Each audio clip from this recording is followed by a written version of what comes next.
Getting married is a legal process, and there's no rules about who you can marry, but there are commitments and decisions you need to make with the person you marry. When you marry outside the traditional type of marriage, so you decide and your partner decides that you're going to marry each other on a best friend basis, sans the intimacy, sex, romance, you're basically forming a platonic union. Platonic marriages have become more and more popular. They've been around forever, since the 15th century, and roughly 2 to 3% of the whole population is engaged with them. But platonic marriages are when you marry for the deepness, to connect, to form an incredible friendship. So you're not marrying for the love, you're not marrying, well, you're marrying for love in the friendship, but you're not marrying for romantic love or physical love or intimacy.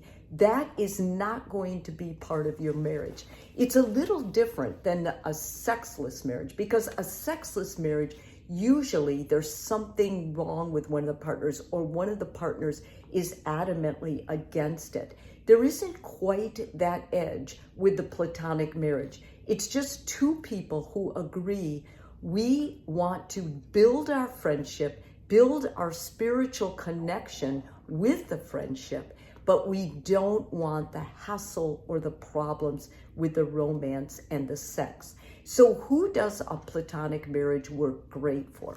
It works great for people who are disillusioned with love, who understand that there are health benefits, and mental and physical, of being with someone, having a companion, but they don't want all the romance and the lies and everything else that comes with it. They're not anti-sex. They just have decided they're going to marry their best friend, and sex is not going to be part of the relationship. Secondly, people who want enhanced trust. If you came from a chaotic or abusive family, you may have felt like your trust was violated all the time.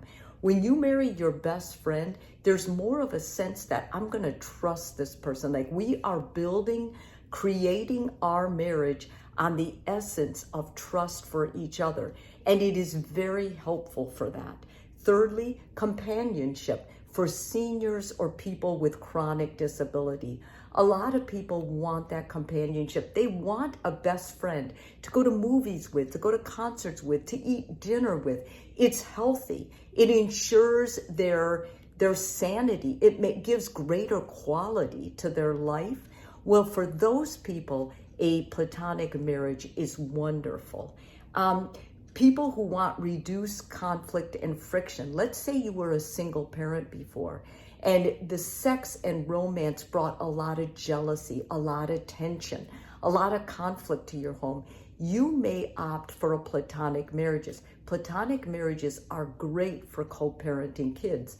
Just remember, these work better if the child is already part of your life, because you're not going to have sex together. So if you were to stay together in this deep friendship and want children, more than likely you would choose IVF or some other form of creating your child. And lastly, eliminating struggles and stress with sexual incompatibility. Sexual incompatibility is the second cause of marriage destruction. So if you take that out from the beginning of this deep committed friendship, it's more than likely that you're not going to have a problem with it, and you're choosing this type of relationship to avoid that type of problem. Now, the potential obstacles.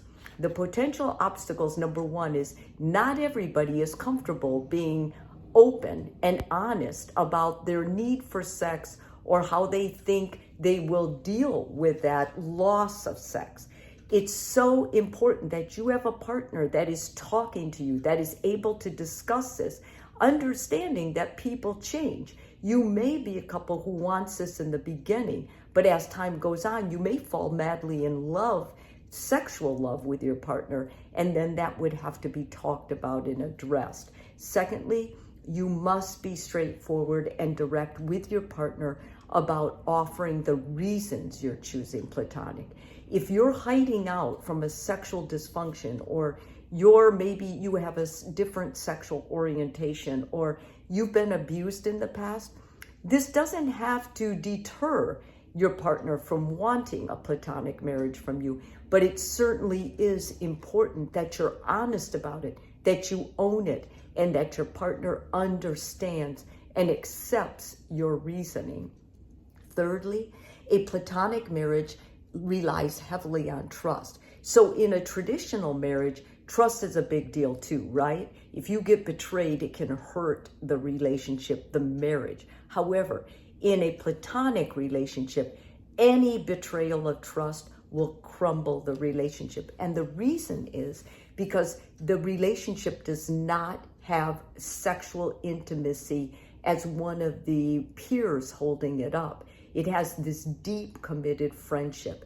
And when that is betrayed, it makes the relationship go off balance. And usually the relationship cannot continue. Is Platonic relationship marriage for you?